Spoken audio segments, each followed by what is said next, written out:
Good morning students.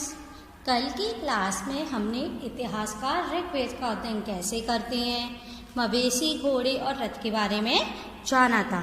आज की class में हम ऋग्वेद में लोगों की विशेषता के लिए कौन से शब्द प्रयोग किए गए थे, खामोश प्रहरी के बारे में जानेंगे। तो स्टार्ट करते हैं। लोगों की विशेषता बताने वाले शब्द, मतलब इनमें से कुछ वर्ड ऐसे हैं जो लोगों के बारे में बताते थे कि वे लोग कैसे हैं। लोगों का वर्गीकरण काम, भाषा, परिवार या समुदाय, निवास स्थान या सांस्कृतिक परंपरा के आधार पर किया जाता रहा है। जब हम लोगों का वर्गीकरण मतलब लोगों को बांटते हैं, मतलब डिस्ट्रीब्यूट करते हैं कि ये कैसे लोग हैं, तो हम उन्हें किस बेसिस पर करते हैं, उनके काम कि वो किस प्रकार का काम करते हैं, उनकी भाषा कैसी है, सभ्य या असभ्य, या वे किस प्रदेश से संबंध रखते हैं, परिवार, उनका परिवार कैसा है, या वे किस समूह में रहते हैं, निवास स्थान या सांस्कृतिक परंपरा, उनका रहने का स्थान कहाँ है, वे कैसे रहते हैं, और उनकी परंपरा मतलब कि वो किस धर्म को मानते हैं, इसके बारे से भी हम इनके बारे में पता लगाते हैं। ऋग्वेद में लोगों की विशेषता बताने वाले कुछ शब्दों को देखो। यहाँ पर हम कुछ शब्दों को देखेंगे जो ऋग्वेद में लोगों की विशेषता बताने के लिए प्रयोग किए गए हैं। तो देखिए, ऐसे दो समूह हैं जिनका वर्गीकरण काम के आधार पर किया गया है। यहाँ पर दो समूह में लोगों को बांटा गया है और वो समूह किसके ऊपर आधारित है, उनके काम के आधार पर। पुरोहित, जिन्हें कभी कभी ब्राह्मण कहा जाता था। पुरोहित मतलब वे लोग जो मंदिर वगैरह, धर्म व पूजा वगैरह करते हैं, उनको हम कभी कभी क्या कह देते थे, ब्राह्मण। तरह तरह के यज्ञ और अनुष्ठान करते थे। तो ये पुरोहित क्या काम करते थे, यज्ञ और अनुष्ठान करते थे। दूसरे लोग थे राजा, और दूसरा समूह कौन सा था, राजा का। तो आप सोच रहे होंगे कि राजा वे तो अधिक समृद्धि है ना, उनके पास मतलब बहुत समृद्धिशाली होंगे कि उनके पास धन, पैसा, धन की, हीरे जवाहरात और भूमि वगैरह की कोई कमी नहीं होगी। लेकिन यहाँ पर ये उन राजाओं की बात नहीं की गई है। तो देखिए यहाँ पर कौन से राजाओं की बात की गई है। ये राजा वैसे नहीं थे जिनके बारे में तुम बाद में पढ़ोगी। ये ना तो बड़ी राजधानियों और महलों में रहते थे, मतलब ये वे राजा नहीं थे जिनके पास बहुत बड़े बड़े राज्य होते थे, बड़ी बड़ी राजधानियाँ होती थी और साथ में बड़े बड़े महल होते थे। इनके पास सेना थी और ना ही इनके पास क्या थी, सेना, ना ही ये कर वसूलते थे। और जैसे कि कोई राजा अगर किसी राज्य पर अधिकार करता है या राज्य पर राज्य करता है, तो वे उस राज्य की सभी नीति, जैसे कर नीति है ना, उनके रहने के लिए कि कौन सी जमीन किसको देनी है ना, ये सब करते थे। लेकिन ये राजा ये काम भी नहीं करते थे। प्राय राजा की मृत्यु के बाद उसका शासक अपने आप ही, मतलब जो उसका पुत्र होता था, अपने आप ही शासक नहीं बन जाता था। मतलब जैसे अगर पहले क्या होता था, जो राजा होते थे अगर उनकी मृत्यु हो जाती थी तो क्या होता था, उनके पुत्र को राजा नहीं बनाया जाता था, क्योंकि पहले उस राजा को बनाने के लिए हमें सभी लोगों की अनुमति लेनी होती थी। कौन से सभी लोग, जो सभा में मुख्य होते थे, मुख्य भूमिका निभाते थे, उन लोगों की हमें अनुमति लेनी होती थी।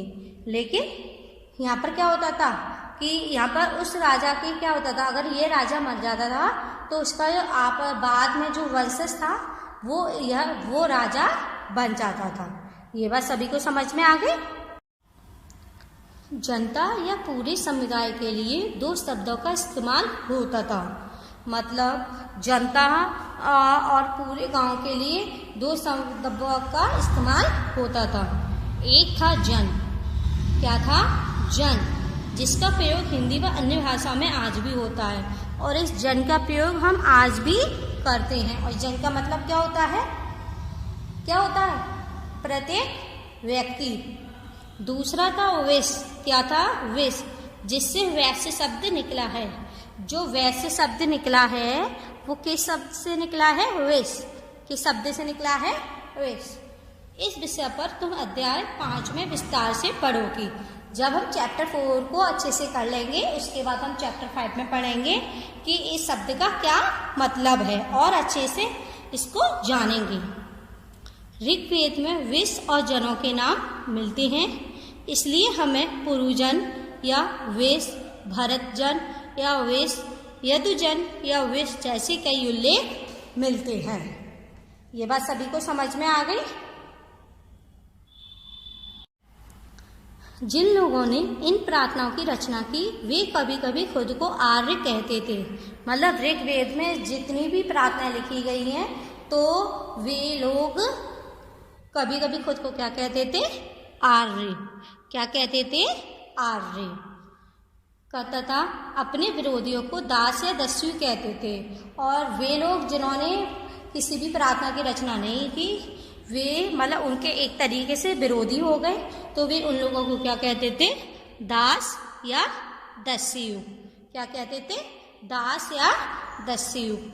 दस्यु वे लोग थे जो यज्ञ नहीं करते थे और शायद दूसरी भाषाएं बोलते थे। मतलब इसमें दास को क्या कहा गया है? दास वे लोग होते थे जो यज्ञ अनुष्ठान नहीं करते थे। और जैसे ऋग्वेद में जो भी प्रार्थना वगैरह लिखी है वो अधिकतर संस्कृत भाषा में लिखी गई हैं, तो वे लोग संस्कृत भाषा का प्रयोग नहीं करते थे। बाद के समय में दास स्त्रीलिंग क्या हो गया? दासी। जो दास का है पुल्लिंग, तो ये इसका स्त्रीलिंग क्या बन गया? दासी। शब्द का मतलब गुलाम हो गया। और आज के वर्तमान समय में हम दास किसको कहते हैं? गुलाम। मतलब वे लोग जो दूसरों के घर में काम करते थे। दास वे स्त्री और पुरुष होते थे जिन्हें युद्ध में बंदी बनाया जाता था। और पहले के समय में दास कौन होते थे? वे स्त्री या पुरुष या वे व्यक्ति जिन्हें युद्ध में बंदी बनाया जाता था। जैसे कि दो राजा के बीच में युद्ध हुआ, अगर उसमें जो राजा जीत जाता था फिर वह उस दूसरे राज्य की प्रजा को क्या करते थे? बंदी बना लेते थे और उनसे तरह तरह के काम करवाते थे। उन्हें उनके मालिक की जायदाद माना जाता था। उन्हें कहा, उस प्रजा को क्या कहा जाता था कि ये राजा जब हमने इस पर अधिकार कर लिया है तो ये हमारे कौन है? दास हैं। जो भी काम मालिक चाहते थे उन्हें वह सब करना पड़ता था। ये बात मैंने अभी भी बताई थी कि ये वे राजा इन लोगों से कुछ भी काम करवा लेते थे जो उन्हें करवाना होता था। जिस युग में उपमहाद्वीप के उत्तर पश्चिम में ऋग्वेद की रचना हो रही थी उसी समय दूसरी जगहों पर एक अलग तरह का विकास हो रहा था। मतलब जिस समय ऋग्वेद लिखा गया था उस समय और जहाँ पर लिखा गया था वहाँ पर तो ऋग्वेद की रचना हो रही थी, उसी के दूसरी तरफ एक नई तरह का विकास हो रहा था। देखो वहाँ क्या हो रहा था और अभी हम जानेंगे कि वहाँ क्या हो रहा था। मतलब दूसरी तरफ किस तरह का विकास हो रहा था, इसके बारे में अभी हम जानेंगे। खामोश प्रहरी, कहानी महापाषाणों की। मतलब अब हम देखेंगे कि जो महापाषाण है उसकी कहानी, क्योंकि कौन सा नया विकास हो रहा था? महापाषाण का। किसका विकास हो रहा था? महापाषाण युग का। किसका विकास हो रहा था? महापाषाण युग का। देखिए ये शिलाखंड महापाषाण, बड़ा पाषाण, तो इसका क्या बन गया? पत्थर नाम से जाने जाते हैं। इसको हम किस नाम से जाने जाते हैं? इसको हम किस नाम से जानते हैं? बड़ा पत्थर। ये पत्थर दफन करने की जगह पर लोगों द्वारा बड़े करीने से लगाए गए थे। मतलब जब भी कोई व्यक्ति की मृत्यु हो जाती थी तो उस जगह पर दफन किया जाता था उन लोगों को, तो उनके ऊपर जो बड़े पत्थर लगाए जाते थे उनको कहा गया। महापाषाण कब्रें बनाने की प्रथा लगभग 3000 साल पहले शुरू हुई।